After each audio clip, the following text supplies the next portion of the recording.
And some basics of vocal technique from the session that I did on Tuesday, well, earlier this week. I think that we'll go rather quickly through the material that's on the handout because a lot of it is obvious, but still we want to bring it to our attention again. And then I would like to, from my private lessons that I've taught, I've had a lot of questions about what are some good basic vocal warm-ups. And so I'd like to kind of go through that for different voice types. And then open up the floor for questions from you about challenges that you face with members of your choir or your own singing or whatever, and spend our time that way. Okay, does that sound like a good plan?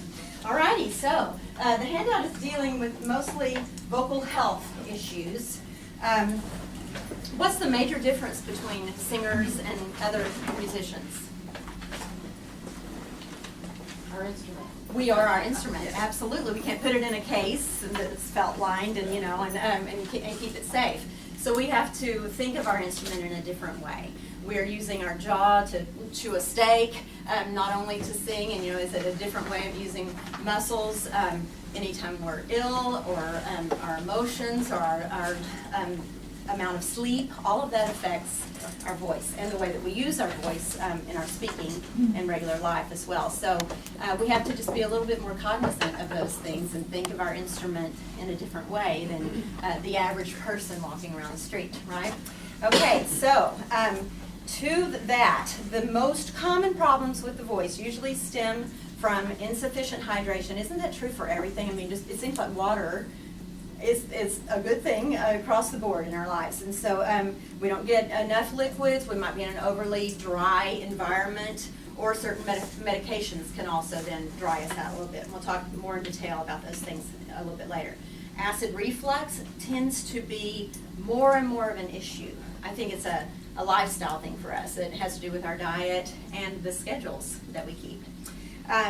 Habitual throat clearing or coughing is a problem. Excessive loudness, or the amount of talking that you do, or the amount of singing that we do, and the environments in which we sing. And habitually speaking or singing outside of your range. Okay, so we're going to talk about all these things one thing at a time.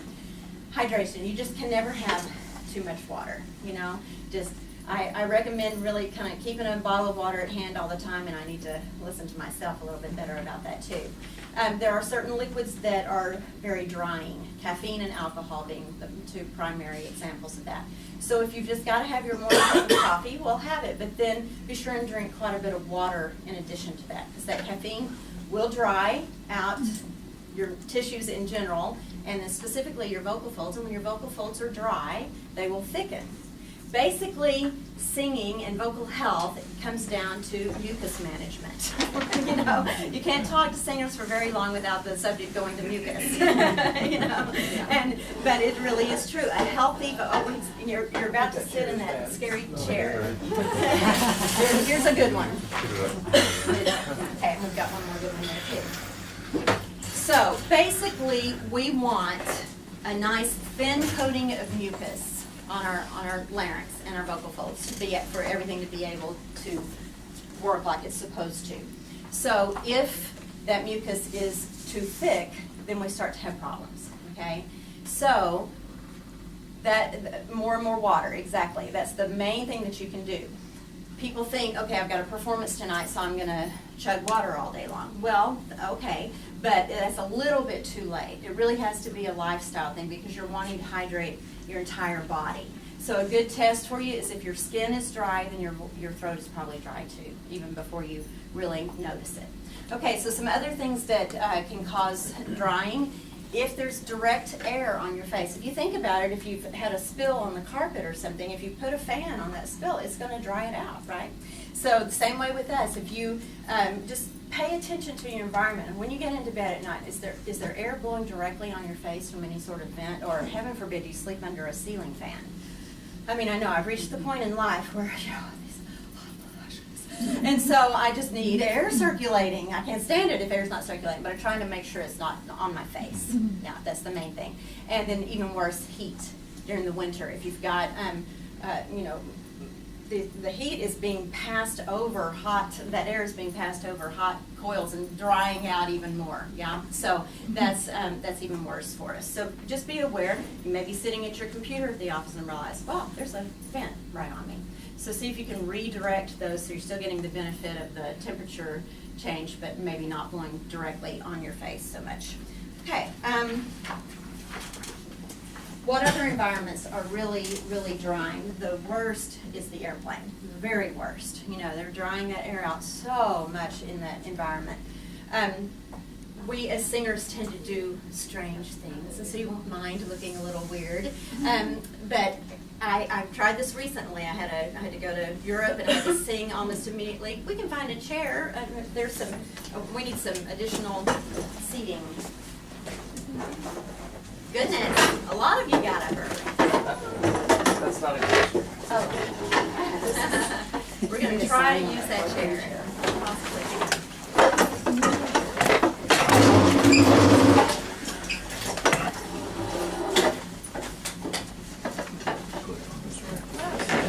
So recently I took a trip to Europe and I had to sing relatively soon after, you know, within a day or two after I got off the plane. And so I had heard from some friends that they had taken a washcloth from home and wet it and just laid it over their face before they went to sleep in the plane. So I tried it. Wow, it really helped. But you know, the amazing thing, that thing dried out so quickly. It was just evidence of, man, it is so dry in this environment, because that washcloth didn't last long at all. I had to keep re-wetting it. So, you know, that's something to be aware of, to really think. And again, before you fly, lots of water. While you're on the plane, water. After you get off the plane, water. You know, try to combat that as much as you can. A humidifier is a wonderful thing. Vaporizers, not so much. The cool air humidifier is better, but if you use that, I recommend getting a really small one and doing kind of single usage. You know, use it one time, then clean it out, because the danger of that is that that water sits around long and you get mold. Then you've just created a different situation for yourself. But again, as much moisture as you can keep in the air is a great thing. Okay, acid reflux.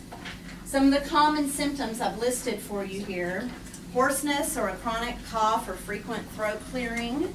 And all that results then in swollen vocal folds. So your vocal folds are not only swollen from, well, first of all, let's talk about what reflux is. It's the acid from your stomach that has backed back up your esophagus. And our stomachs are lined with very, you know, the special lining that can withstand that acid. Your esophagus is not. So when that acid backs up, it literally can burn through the esophagus and get to the trachea and get to the vocal folds. And I've seen pictures of people, those vocal folds look like raw hamburger meat. I mean, just bright red, because they're basically burning from the acid. And this is obviously not anything that you want in general, but if you're trying to use your voice as a singer, it's just devastating. So hoarseness or chronic coughing, you've already got the acid burning, and then you're coughing and clearing your throat, and so it's all just, you know, making things worse. And so that ends up swollen vocal folds. If you have a pain or even a sensation of having a lump in your throat, there's just always kind of something there. That might be a symptom of acid reflux. Obviously, heartburn sensation, because that's exactly what's happening. It's backing back up and burning. And even a bad, bitter, or metallic, kind of tinny taste in your mouth first thing in the morning when you wake up, that can be evidence of acid reflux. As far as signs that you would see in your singing, there would be a decrease in your range, especially not able to get to the high notes as well anymore, because, and the logical reason is, your vocal folds have to thin out and lengthen in order to reach those high notes. So if they're swollen, you won't have as much of a range up there. So those are some symptoms. If you notice that, you know, get to a doctor and get some help. The solutions that they will come, there's wonderful medication for it, first of all. But also, you know, watching your diet. So spicy foods are a no-no, and eating late at night. Can you imagine how much we deal with the college students? I mean, 2 a.m. pizza is a way of life, you know. It's the best thing to do sometimes. And so that's not good. So you want to try to watch, keep the spicy foods earlier in the day if you must have that spice. And then try really just not to eat anything for several hours before bedtime. Interestingly enough, again, alcohol and caffeine can exacerbate this situation. Nicotine, very bad. Bad for all sorts of reasons, but also the sphincter that separates your stomach from your esophagus that should be shutting off and not allowing that acid to back up, that sphincter is relaxed by nicotine and by peppermint. Isn't that interesting? Yeah, that was a new one to me and very disappointing because I do love my peppermint. But that will relax that sphincter, and if you already have a little bit of problems with acid reflux, those are some things that you want to avoid. But the doctors, it's such a common thing now, again, I think because of the stress level and because of our diets and our schedules and that we're eating late at night, they're dealing with it a lot, and they've gotten some good treatments for it, cures for it. Okay, chocolate's another one. They want to steal all our fun. Okay, habitual throat clearing. So this can start, and you don't even, you're not even aware of it. You have a little bit of a cold, a little bit of something going on, and you kind of just get in the habit of clearing. It's almost irresistible. If you feel like something, you just got to clear that out, And then suddenly it's a habit. I have a student who I was vocalizing the other day, and she would go, ooh, ooh, ooh, and she was clearing her throat after every one of them. And I said, okay, either you've always been doing that and it's just now registering with me, or this is a new problem, but stop that. And she had no idea she was doing it. And so I think at some point she had just kind of gotten used to always having a little bit of phlegm in there and needing to clear it off when she was singing. So even when she didn't have phlegm, she was now in the habit of clearing. It's one of the very worst things that you can do for your voice. You're basically just putting those vocal folds together as tight as you can and grinding them, and they're pretty delicate, so you don't want to do that. Even worse is coughing. So everything you can do to avoid clearing your throat and coughing is a good thing. So one of the things, you can take a full big old swig of water, just a full mouth of water, and swallow down as hard as you can. That brings those ventricular folds together, and it'll help kind of clear off any sort of phlegm. Of course, the water is not going over your vocal folds. Your vocal folds are over your trachea, but the swallowing action will bring the ventricular folds together, which will then help kind of clear off anything that's on the vocal folds. Okay. All the things about, well, should it be hot water or cold water? It really is not. Well, the water is not going over your vocal folds, so it's your preference. In the summer, I don't want to drink hot water. I'm going to drink cold water. And lemon on my tea, well, but the tea is caffeine, so And is the honey going to help? All those things are probably more psychological, and so if it helps you on the psychological front, do it. But the liquid portion of that is what's good about it. Yeah, and the caffeine portion not so good. Okay. Other ways, keep throat lozenges close by. If are just getting over a couple, those vitamin C drops are wonderful. Just keep yourself lubricated, and if you're going to be talking a lot, try to make sure that you have water and a lozenge close by. Also, you can just reach up and manually massage your throat if you feel like you've always got a tickle going on. Just massage those muscles and try to help yourself out with that. Okay, excessive loudness or amount of talking. Really, it comes down to being aware of yourself and when and how you use your voice. So if you're single and you're basically not talking at all at home and yet you always feel vocally fatigued, well, take a look at how are you using your voice either socially, out with your friends, or at the office, Conversely, if you're sitting at a computer and not really using your voice all day during your job, but you have 3 teenagers and you're constantly yelling upstairs, we're going to be late, or whatever, then just start paying attention to when and how you use your voice. Okay, and then specifically for this group, how many of you are choir directors? How many are up in front of a group of people? Yeah, the majority of you. And I assume all of us are singers in some capacity, whether we're professional or not. We're singing. Is that true? Everybody in here sing? Okay. So we then have to be cognizant of not only how we're using our speaking voice, but also how we're using our singing voice. But usually we're already thinking about our singing, but we don't realize, oh, yeah, when I yelled at the soccer game the other morning, that probably wasn't a good idea, you know? And so that's always kind of a disappointing reality for singers. Like, oh, I really can't go to the football game when it's 10 below and I have a competition the next day, or you know, there have to be some adjustments, but also some adjustments for us as to how we use our voice. I realized last night I was sitting in a noisy restaurant and I was having a normal conversation, but when I walked out of there, I was like, oh my gosh, what did I just do? You know, and I didn't realize it at the time, but then you walk out and you just think, wow, okay, that environment was way too loud. And so if you're doing that to yourself consistently, that's a problem. Okay, so for those of you who are choir directors, singing along in rehearsals, how often is that just the quickest way to get the point across? Yeah, try to find other ways. I mean, sometimes you just have to demonstrate. It just comes down to that. But you don't have to every time. And when they're all singing and you're singing along, they can't hear you, or they shouldn't be able to. If you're singing loud enough to where they can hear you over the whole choir and you don't have a microphone or anything, well, there's your problem. Yeah? And so stop them and demonstrate if you need to. Stop them and play it on the piano. Sopranos, if you're demonstrating for the basses, don't try to sing it down there. You can't. You know, sing it up in your register or change the key entirely and sing it in a place that's comfortable for you if you're demonstrating a rhythm. But better, just don't sing it. Don't sing at them all the time. You know, find ways to talk about it and demonstrate on the piano to help you. I have to really keep this one in mind for myself too, the importance of warming up your voice before you do the rehearsal, taking care of your own. Oh man, I don't do it. I'm racing out the door, you know, and barely got my teeth brushed, much less warm up my voice, you know. But it's really, really important. If you're going, even if you aren't going to sing a note all day, you are going to be using your voice. And you know, we are wonderfully made, and one of the miracles of teaching is that our bodies mirror what we hear. So even if I'm not singing, my muscles are pretty much doing what my students' muscles are doing all day.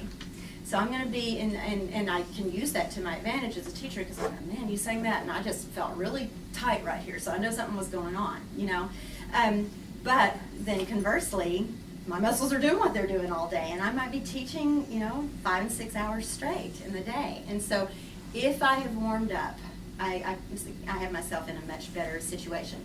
Those of you who are talking in front of a large group all the time, it's even more important for you to really, really just it takes 10 minutes maybe, especially if you're doing it every day and you're already in good shape, you know. So I encourage you and I remind myself to do that for ourselves. All right, and the importance of singing appropriate repertoire for your voice type. If you're you know, working on solo things, just embrace the idea that, you know, okay, I'll tell a personal story. In graduate school, I wanted to be Madame Butterfly. I wanted to die at the end. And they were like, well, sorry, you're Susanna. So I had to be the cutesy little chambermaid, and I wanted to be the one that died at the end, you know. And after a while, you just have to go, okay, and accept what your voice is and not try to sing things outside of, but then more applicable to this group again, don't sing along with the tenors if you're a soprano, or don't try, you know, don't sing too high or too low for yourself. Just sing it in your register, play it, do something else. Okay, another thing that we do is that we talk outside of our optimum range. Now I'm going to break a rule here and tell you the best way to find your optimum speech pitch is to clear your throat. I'm sorry, don't make a habit of it, but you can clear your throat once to find that, and then, you know, but, and it's hard not to do it in an effective way, because you could clear your throat, and then assume you're supposed to talk up here, and that's not right. Yeah, but whatever your natural, then that, you find that pitch level, and that is the optimum. Most of us, especially in this part of the country, tend to talk a little bit too low. And we talk low, the more tired we are, you know, as the day goes on. And so, because we're not using our bodies as much. So you want to try to find your optimum pitch, even for your speaking, especially if you're talking more. Okay? Are there any questions? Yes? You're saying that the first sound that you make after you clear your voice will be your optimum pitch? Well, it's in that actual throat clear itself. So I can kind of then find where that pitch is from that throat clear. Yeah. Any other questions about this material before we move on? Yes. I have a question, a personal question. I was a voice major, Mhm. and then after I got my master's degree, I guess I went through a lot of stress or something, Mhm. but I started having, I had what they call a vocal not a nodule, but a granule, and it was caused, I was warming up one morning, and I could go about 5 notes, and that was it. Wow. And for a month, they couldn't find it, and I had to go to a speech therapist. And then they figured out it was reflux, and they call it a granule because it's caused by the reflux. That's interesting. I've never And- ever heard that term. Well, when they vocal put me, granule. I've never after heard a that. month, they put me on antacids, and I could sing within 2 days. There you go. But since then, I have no falsetto at all. Interesting. I can't find it at all. Huh. And I've lost half of mine. Is there any, have you ever heard of anybody losing their falsetto and then Well, 2 finding it people in the again? room now this morning. No, not really. I haven't. And you know, as a classical teacher, we really don't. We use falsetto perhaps as a tool in vocalization, but we don't use it as a legitimate, you know, sound that you're No, going to want to make just in a warming up. performance. Yeah, and so we don't really spend a lot of time thinking about that. It just off the top of my head, I would also, and forgive me, I'm sure we're right in the same generation, but it can be, just as we mature, one of those things that starts to go away a little bit more too. Do you think that's what was happening with you? Well, that's been 20 Oh, years. so you weren't so mature So- then. I don't know, but I'll be happy to kind of investigate that, and you know, if you want to give me your contact Okay. information, I'll see if I find out anything. I'll send you an email. right. Whoops, sorry, I didn't. I don't have that information right off the top of my head. And vocal granule, that's brand new to me. I've heard of polyps and nodules and all sorts of bad things, but never granule. So, any other questions? Well, speaking of that, if you think that you have a physical issue, who is the best person to go to? Does just any regular ENT Well, know about this? then- How to work with you? Or? Beyond the regular ENT are otolaryngologists, and those are voice specialists. We have a fabulous one here in Waco. I mean, he's just top notch. There are some of the best in the country in Houston, and Robert Sadeloff is one of the top names, and he's in Philadelphia. You know, so more and more it's the science of the voice. But those are the people who are going to understand your additional specific requirements if you're wanting to use your voice for singing. You know. So we didn't talk about medications, and that's one of the things I want to caution you. You know, we think, okay, I've got all this stuff in my head and I just want it out of there. So we take an antihistamine.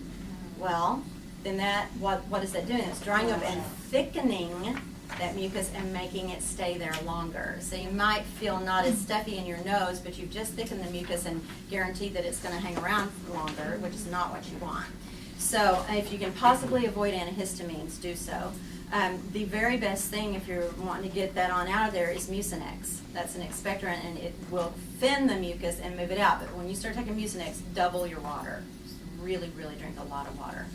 And then the other thing on medications, you know, you might just keep handy some over-the-counter things to see if you can prevent things. It's an awareness of being just, okay, I'm starting to feel a little itchy in this ear, so I know that means, you know, in 2 days from now I'm going to be in trouble.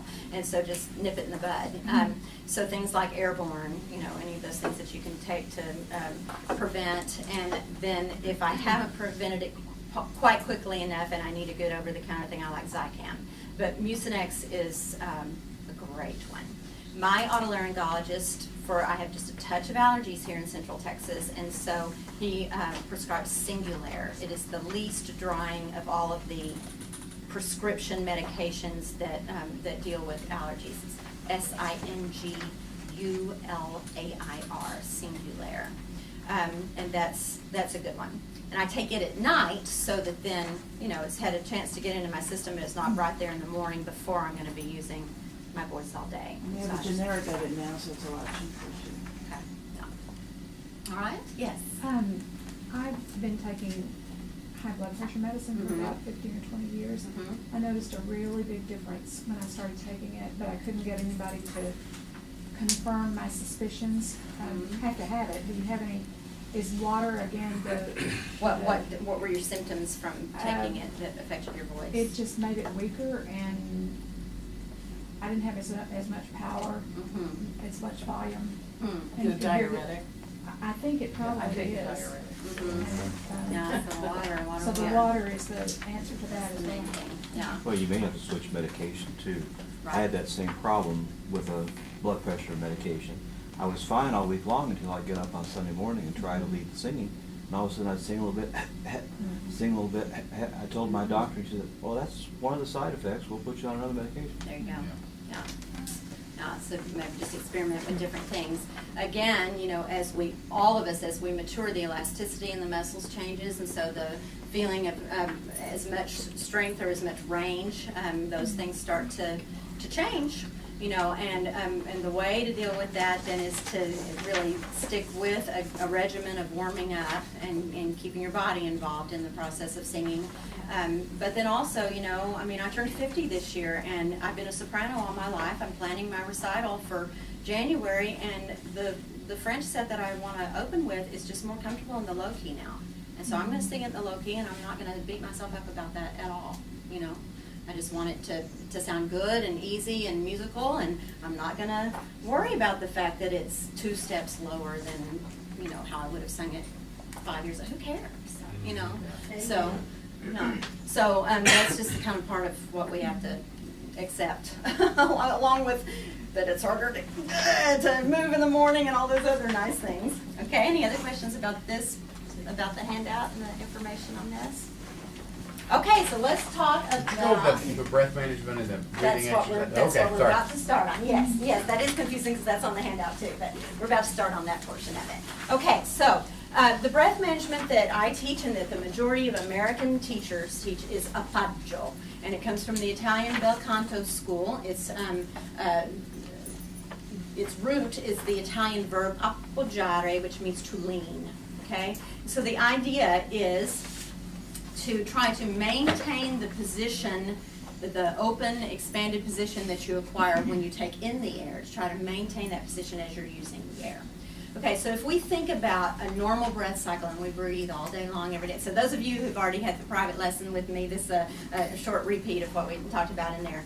But, you know, we're breathing all the time, and the majority of the time it is unconscious, right? You aren't thinking about your breath cycle while you're sound asleep. So our bodies already know how to expand, contract, inhale, exhale, right? So that is the normal breath cycle. So let's talk a little bit about what's actually happening when we take in that air. The air is coming into your lungs, all right? So the very first and most important thing is posture. Because if we're slumped over and those ribs are, you know, so this is all logical, but we don't always think about it in these terms. But if we're slumped over and then our lungs can't expand like they should. So posture is of the utmost importance.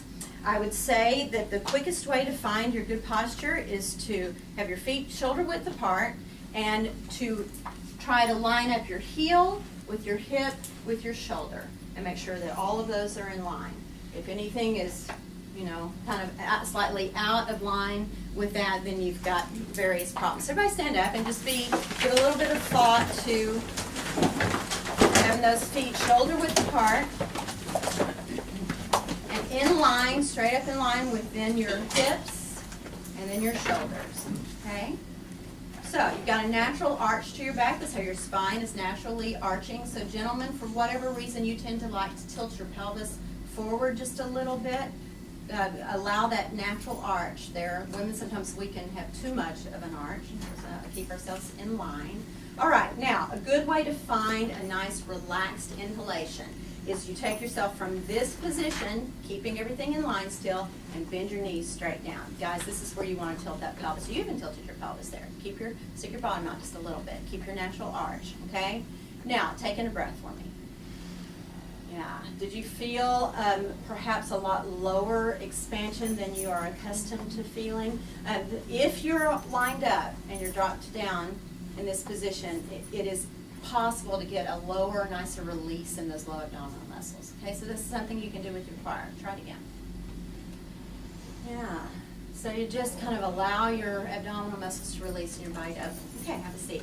If you encounter someone who cannot move, when you see them take a breath, the chest always picks up with every breath. That means that they're either not having the chest in the right position in the first place, or they're allowing it to collapse as they use their air every time. So a good way to find the optimal chest position would be just to raise your arms over your head, lower your arms and release your shoulders, but leave your chest where it was. Okay, so the chest is nice and open, or barrel, but those arms and shoulders are released. Was it with you yesterday that I finally said shake your hands? Yeah. He was keeping that chest a barrel. Yeah, and so I finally said shake your hands, and he was able then to maintain the chest position, but the arms were released. Sorry to give out your secrets there. So that's just a kind of a quick way to release that without necessarily having to lose that chest position. Okay, so with that inhalation, you'll say, some people say, oh, you want to take a good diaphragmatic breath. They'll indicate all the way down here. Well, but that's logical, because when you do take a good diaphragmatic breath, you will feel an expansion that low, but your diaphragm is not that low in your body, okay? The diaphragm is actually up under those ribs. So, that bottom rib is right here. So your diaphragm is actually about this high in your body. It's attached to the ribs and the spine and the lungs. And so when those lungs expand down and the ribs open out, the diaphragm is flattened and widened just a bit. When that happens, every single thing in your abdominal cavity shifts, all of it. Small intestine, large intestine, colon, kidneys, liver, stomach, everything shifts. And so we want to just release those muscles to allow that shift to happen in the most relaxed manner. Okay, so that's the inhalation. And when we are sound asleep, our body is actually doing that. That is very natural. Okay? Then the next natural thing that happens is we exhale and everything moves back up and the ribs come in and the diaphragm ascends. But is singing a natural breath cycle? No. What is unnatural about it? You don't just, you'd have two notes. Yeah? We're sustaining a phrase. Okay? So we are trying to delay that natural collapse as much as we can. Now, we don't want to delay it. I'm looking, because we'll hear that in the voice. Yeah? You want to delay it in a very elastic manner, okay? Really thinking of the elasticity in those muscles and trying to maintain a dynamic but open position, okay? So, there are some things involved in that. First of all, these intercostal muscles between the ribs, must be engaged to keep that rib cage open. Okay, that's the very first thing. If the rib cage has collapsed, then the whole is kind of a chain reaction, and the abdominal muscles will not respond like they're supposed to. So it's a matter, and it's really not a strength issue. It doesn't take a lot of strength to keep that rib cage up, but it's a coordination issue. It's finding where those muscles are and then being able to open that up. So I'm going to ask you to stand up one more time.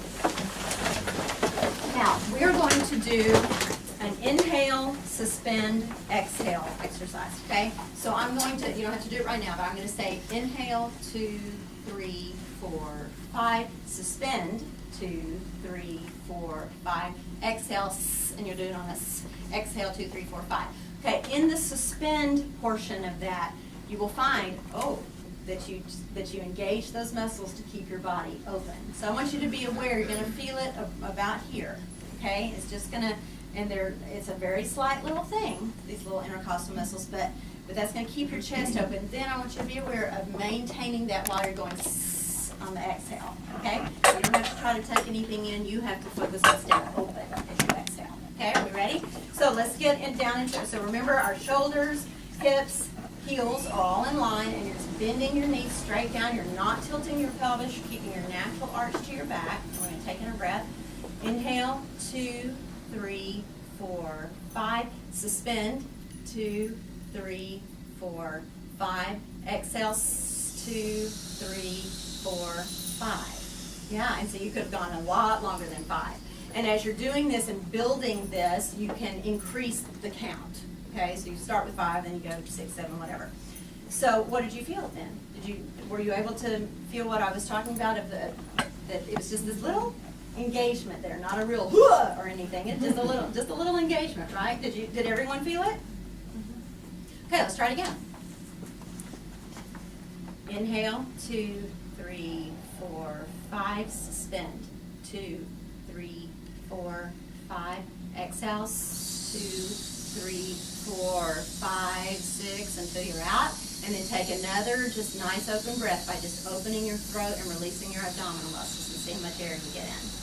Now, you're still suspended, you're still keeping that chest out, okay? And when you're ready, release those abdominal muscles and open your throat. Isn't that one of the best breaths you've ever taken? Just a vacuum is created by your body and you get all this air in. Yeah. Okay, good. Have a seat. Any questions about that? Yes, no? Yes. I work with children, Mm-hmm. and the first thing they always do is raise Yes. their shoulders. Mm-hmm. And having the instrument, it's not knowing I was gonna use my voice, so instrument, Mhm. don't have as much. So what would you suggest? These kind of These exercises? kinds of things also, a really quick thing if they won't end up then hanging from the rafters afterwards, if there's room to have them stretch out flat on the floor. And you can put like a book or something on there because, they will see that book raise up. And when you're on the floor, then your chest is automatically already in the right position. You can't have the collapsed chest. So that's a good, quick way. Another thing that I have been doing all year, and this is the most interesting, this is kind of, this is the studio miracle quick fix for everyone. Because no matter what their problem was, if they did this, it fixed it. It was amazing. I call it flipping the piano. And those of you who've already had that lesson with me have had to do this. If you look at my alignment, I am keeping everything in line, even while I've been down. So I'm still in this position that we just found. But I'm getting to where I'm right under this piano, like I'm getting a little bit of resistance with my hands, like I'm going to try to flip it over. And that opens those, it engages those intercostal muscles again.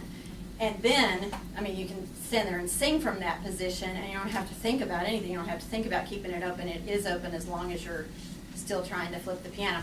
And I know when you see that and you haven't experienced it, you think, it doesn't. It just engages right here, and then your mind is free.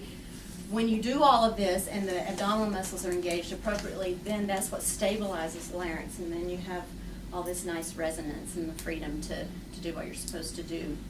And your tongue and lips and jaw and all those things that want to join in and try to help support the sound are free to just be articulators, which is their only job in this instance. Now, any other questions about that? So that is appoggio. And I've listed Richard Miller there for you. A wonderful, rather technical, but wonderful explanation of the whole idea of appoggio if you'd like to research that further. But really, you could corner 20 voice teachers from America in a room, and probably all 20 of them teach appoggio. They might talk about it a little bit differently, but it's the same general idea. There are other, the kind of English back breathing method, and then there's the method where, you pull in and up from your knees practically to sing. And I think, well, why? Because that's what your body's wanting to do already anyway, So we don't need any help collapsing. So those are, that's a really good resource to explain this process and this technique. Okay, so warming up your voice or the voices in your choir. I recommend no matter what the voice type, start in the middle part of the voice, the middle range, the comfortable speaking part of the range. So women, now terminology. In the classical world, the operatic way of classifying voice types, those of you who are singing alto or you have altos in your choir, we refer to them as mezzo-sopranos. Okay, they're very, very true, very few true contraltos. Few do exist, and maybe they were true contraltos because they smoked back a day, that's why.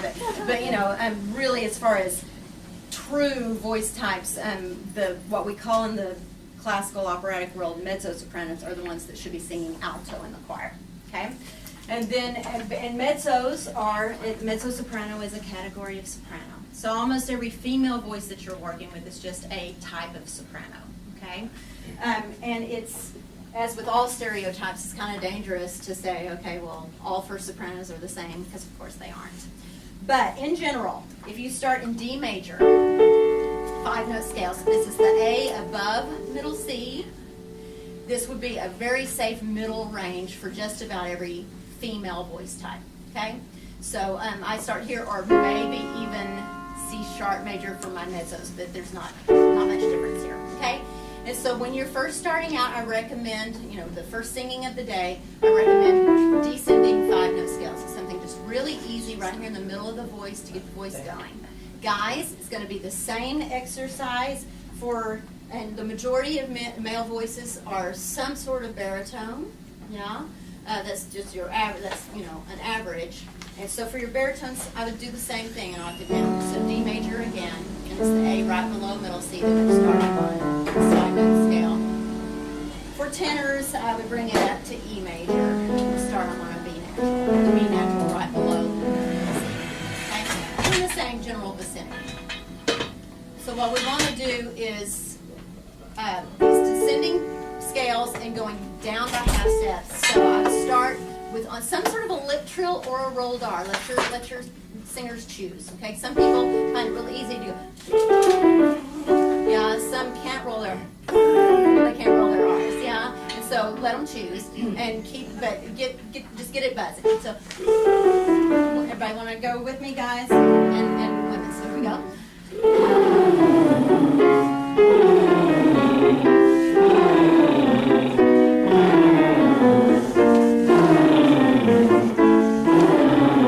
To get too low, just drop out. That's about as low as I would take it. So that's G major. So even most high sopranos can do that first thing, but again, we aren't trying to make a lot of sound down there. We're just moving air and buzzing. And so you tell them if you're vocalizing a group, tell them to, just like I just did, just if it starts to get too low, just drop out. Okay? All right, then this very same thing. After you've done the lip trill, do the same thing on ooh. And then the same thing with the forward vowel. You're going to do a pa, pa, pa, pa, pa. The P is just to keep those articulators involved and to try not to use the jaw. If you see them pa, pa, pa, pa, pa, it's too much. Okay, just pa, pa, pa, pa, pa. The jaw will move a little bit, but it's mostly about the lips. So that descending half steps, exact same musical patterns here. And then on a forward vowel, P, P, P, P, P. Okay, so lip trill or rolled R, oo, pa, pi, on those same notes, okay?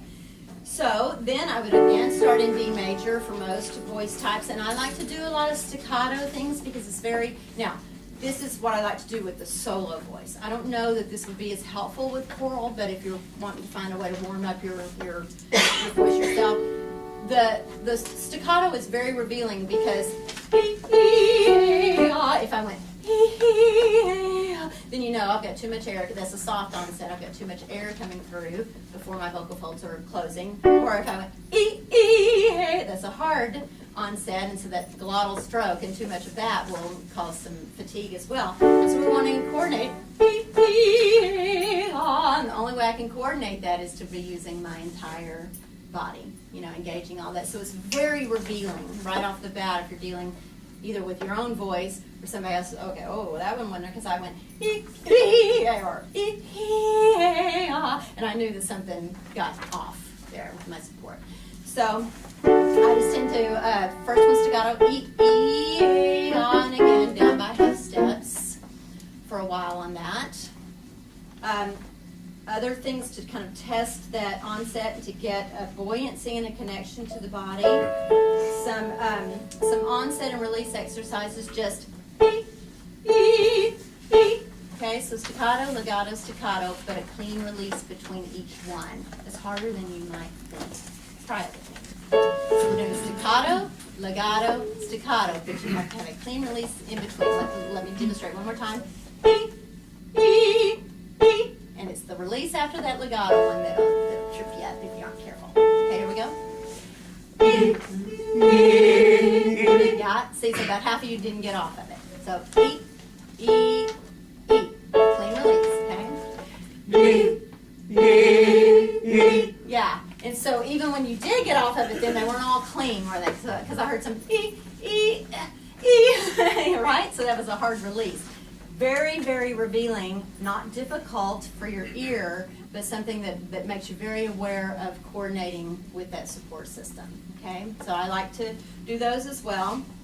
Then I start to gradually work out to a little bit higher part of the range, so F major with a C then on top, the octave above, middle C for the women, and it would be middle C for the guys. And we go through all the vowels.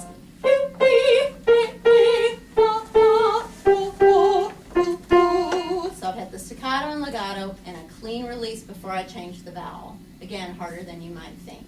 And if the release isn't clean, then all of a sudden everything's kind of uncoordinated. But you will find your coordination very quickly by doing this. And then you can add threes. E, E, E, E, E, E, E, E. I'm going to do it a little louder. E, E, E, E, E, E, E, E. And then by the time you've done that, all of a sudden it's very, very not, it's connected, but in a very buoyant way. That's one of my favorite things. Okay? To go into the top voice, I recommend doing this descending arpeggio and starting with a K sound. Now, for most, this is a stereotypical thing for me to say. It's not true across the board. For most men, getting into the high voice will be easier on closed vowels, so like E or A. It helps you turn over into head voice a little bit better. That is not true for women, and it's simply because an octave up, because of the formants, the science of acoustics, we can't sing a pure E up there on high F. It doesn't exist anymore. Okay, so we're having to modify and everything. So the ahs and things are better for us up there in the top. So in general for men, not always true, but in general for men, those closed forward vowels help get into head voice. For women, it's the ah vowels. Okay, so for women, I would sing ka, all right? Now, the K, you make the K with the back of your tongue and your soft palate, right? Don't need a lot of jaw. You simply want this jaw to be released. So, ka, ka. It's like an Italian K. It's not a ka with a lot of aspiration like an American H, but ka, ka. It's not a G, but it is still a K that's not really aspirated. So, ka-ki, ka-ki, ka-ki, ka-ki, ka-ki. Okay, so I didn't work my jaw a lot with it. That's what people want to do, but just keep finding the height. Okay, ladies, will you join me on that? Cocky, cocky, cocky. Now you're going to feel that K right up there between your ears. Cocky, cocky. Drop out if you need to. It's a bit higher. Cocky, cocky. Good. Cocky, exactly. Yeah. So then it's already there, and that jaw is just hanging and released. Guys, I'd like for you to try it with me, please, on K key. I'm going to start you in B flat. Okay, this is B flat right below middle C. Okay, K key.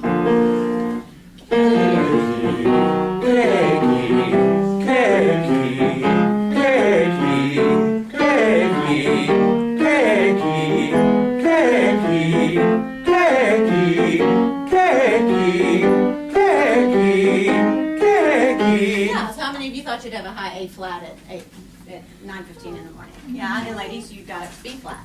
Okay, so it's a really, yeah, it's a really good way of not, you're not heavy lifting through there. You're already starting over in that head voice place. Now, our jaws, as I said earlier, we use these muscles to chew a steak. At least that's how I used mine last night at dinner time. And that is not at all how we want to engage our jaw for singing. So, just an awareness of finding a release. It is possible to hyperextend your jaw, pull it down too far. So, choral directors, please don't go to your choir. Just don't do that anymore. If they pull their jaw down too far, but place your fingers up here on the side of your face where you would have sideburns, ladies, even though we don't. But where, right there along that. Now, without harming yourself, open your jaw really far. You feel all of that tension, all that bulge there? All right, now, clench. You feel it again. All right, now just go, duh. See, nothing. Yeah? And what do you notice about your soft palate when you do this? That's the most lift you get inside from any of it, okay? So the optimum jaw position is whatever is released, not hyperextended and not clenched, okay? So it is possible to over-open your jaw. And if you're having problems with intonation problems, if they're flatting at the top, they might have their jaw too far open. I know this, that's rare. Most of the time when you're dealing with untrained singers, they're not going to open their mouth enough. Guaranteed, yes. But occasionally, you'll have somebody who's hyperextending, and they don't have a prayer singing in tune up there. Their soft palate is so rigid they cannot get over into head voice, okay? So what I've watched Alan Raines, who's the director of choral activities here, I've watched him with his choir go. Yes. This is what he does when he wants them to open their mouth. And that's great. You know, it's not, it's just, then they're focused on releasing this. So you're still communicating that you want that release there, but you're communicating it in a way that's not going to, you know, have your overachievers getting themselves in trouble by hyperextending their jaw, okay? Does that help a person that you have in your choir that sings like this? Mm-hmm. Yeah, because in addition to releasing the jaw, you can kind of encourage them to, you know, use their fingers here to just keep their mouth position a little more neutral. Yeah. Yeah. It's not correct to round for every vowel either, but, you know, our lip vowels are the rounded ones. The E's and A's that everyone wants to spread, those are tongue vowels. The lips are not supposed to be involved in those at all. Okay, so of course there's some lips that might, I'm trying to think, is there ever a reason to spread like that in a consonant either? I don't really think so. And we're sustaining the sound on the vowel. So, you know, if it's an E, it doesn't ever have to look like E, E, E. That's all about my tongue. It's not about this at all. And if I'm going, ooh, so if you're from Texas, you know, Texans, we don't really like to move our lips. You know? And so, ooh, ooh, ooh, that's a very new feeling for most of us. You know? Okay, so that's all my formal presentation. I would love for you to continue asking any questions, things you've encountered. Yes, sir. I'm sure that most of us have more than just a few senior adults in our choir, and particularly sopranos. Mm-hmm.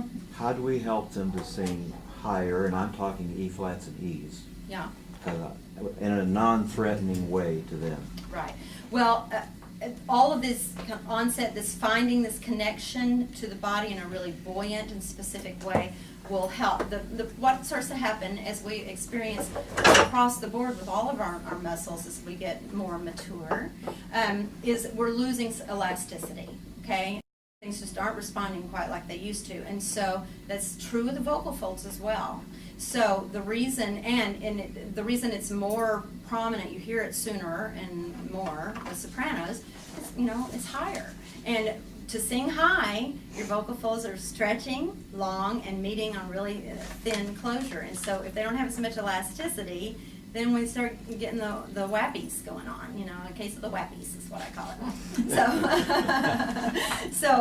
But that just means we need to use our body more. So everything you can do to, you know, if there's any sort of physical thing of just getting them, you know, moving their heels or something, but get bodies active and then find some of those onset things down in the comfortable part of the range, you know, reminding us how to connect, that will help that. But yeah, it's going to be the most challenging with sopranos, for sure.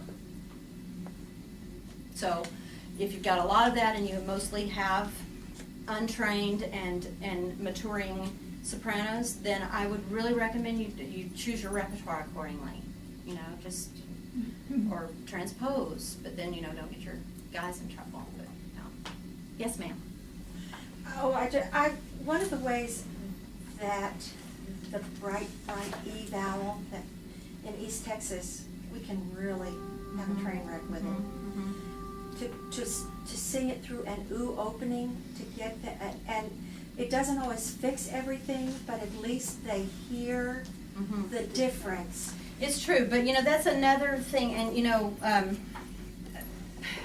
choral directors and voice teachers have warred with one another about certain things, and mostly it's vibrato. But this is another one, and I understand you're dealing with an entire group, and you want to find something that will fix that, but sometimes you create other problems. with Or it. at So- least show them what that difference Yes. of sound is. Yes, I think it would be more helpful to just first of all tell them that E is not a lip vowel. There are no lips in E. So if they first, that is truth. You don't have to say E through an oo space. That's a quick fix. But truth is that there do not need to be any lips involved in E.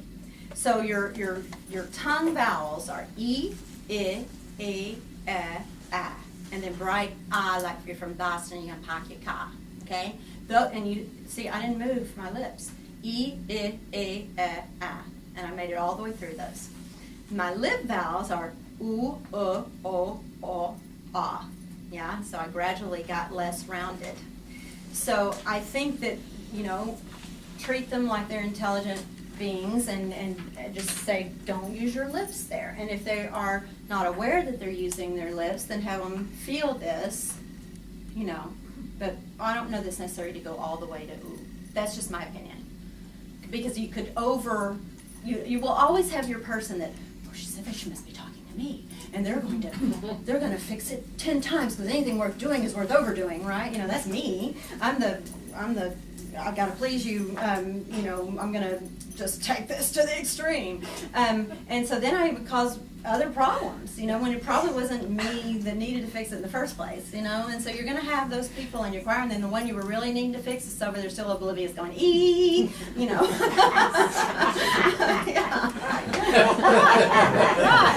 Or 10 of those. Or they didn't hear you. Exactly. Because they were talking to their neighbor. No, they can't hear. Cannot hear. Yes, it's a whole new set of problems. The men cannot hear. What Yeah, you heard me. ranges for mezzo-sopranos and what are the ranges for true altos? Well, again, like any classification of people, every individual, yeah. So, mezzo-soprano, it really is not even as much about range.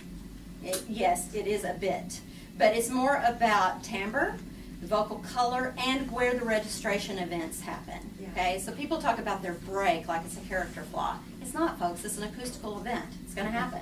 Okay, in classical training, we're trying to make it to where it is not audible, but if you think about the registers of the voice like colors, you don't just go from white to black.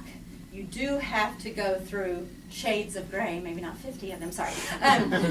You do have to go through gray to get there, but you wouldn't just do, Now, in pop style, who can I think of? Oh,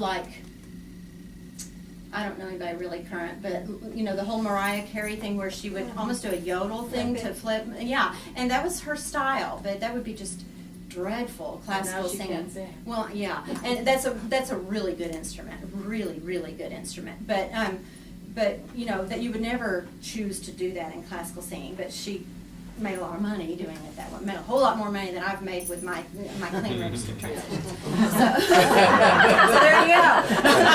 So just ignore me and go out there and yodel. No. So okay, you were asking specifically. So I would say in general. Register events, so I'm going to talk about it from the point of register events, okay? So register events for most sopranos, something must happen to get over into head voice between D at the top of the staff and F sharp at the top of the staff, okay? By the time you're over to G, it needs to be head voice for everybody, okay? In my opinion, the mezzo spot would be B flat on the staff up through C sharp.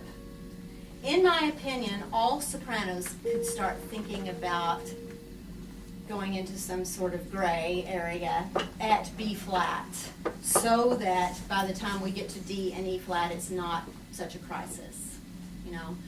I am a soprano, but I'm a lyric, a fuller voice soprano, and I better be doing something than B flat.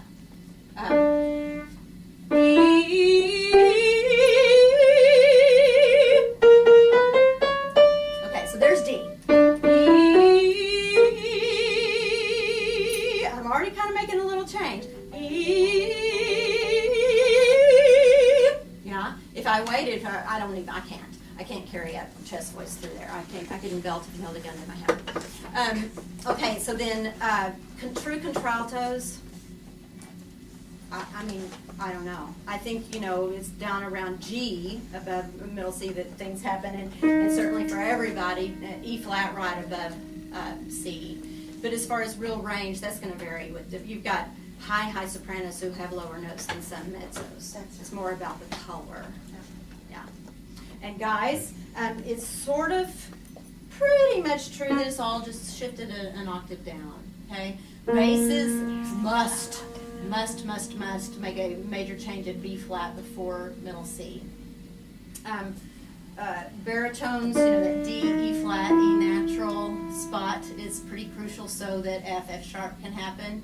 And tenors, it can then be higher, the E flat, E, F sharp, but we've got to be in head voice by G. Is that what you find true? Yes. Mm-hmm. Yeah. So it really is about where those shifts start to happen. That's why I do so much descending stuff, because as much as you can encourage a singer to get through that without carrying weight up through it, especially when you're first warming up the voice, then the better off you'll be. Yes, sir. I'm a bass baritone, and lately, for the last several years, the C below middle C has been giving me tons. Yeah, it's of like a hole in the problems. voice, fuzzy, right? Yes. Yes. Yes, that happens. Is it age? Is it just not No. warming up correctly, not I using think it that is correctly a enough? typical kind of baritone problem spot. It can just fuzz out on you there, and you go, Yeah. I've got all this above it, I've got all this below it. It's like a hole in my voice. So I would do a lot of descending stuff there, and mostly that's your middle voice area. As much focused singing as you can do. I would hum through there, and you'll find it feels really, really small to you because it's in that hum place. But then sing it that focused and really buzz through your consonants. Don't try to, because you're probably thinking, oh my gosh, I'm not making any sound, so I'm going to push more air through, and then it just gets fuzzier.